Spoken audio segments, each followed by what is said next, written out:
Hey guys, আসসালামু আলাইকুম। তো আজকে আবার বরাবরের মতো নতুন একটা ভিডিও নিয়ে আপনাদের সামনে আসলাম। তো ভিডিওটা হচ্ছে এখানে হচ্ছে আমাদের বাসার পাশে একটা বালুর মাঠ আছে। তো সেখানে অনেক সুন্দর বালু ফেলাইছে, এখানে হয়তো ফ্লাড তুলবে। তো এই মাঠটার মধ্যে অনেকে খেলাধুলা করতে আসে, পাশাপাশি একটা মসজিদও আছে। এই যে মসজিদটা, এখানে অনেকে খেলাধুলা করতে আসে। দূরে একটা ফার্নিচার ফ্যাক্টরিও আছে। তো এই জায়গাটা অনেক সুন্দর, সবাই এখানে আসে প্রতিদিন ঘুরতে বিকেল হলে। তো এখন ঈদের সময় মানুষ নেই, ঘুরতে আসে না।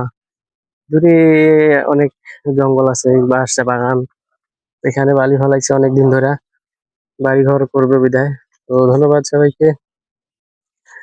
এখানে আসলাম আজকে বিকেল বেলা, রোদ অনেক, এই কারণে আসা হয় না। তো এখন রোদ নাই, এখানে আসছি। তো এই জায়গাটা অনেক সুন্দর, মোটামুটি ভালো আছে। তো ভালো লাগে লাইক কমেন্ট শেয়ার করে দিবেন ভিডিওটি। ধন্যবাদ সবাইকে। আল্লাহ হাফিজ।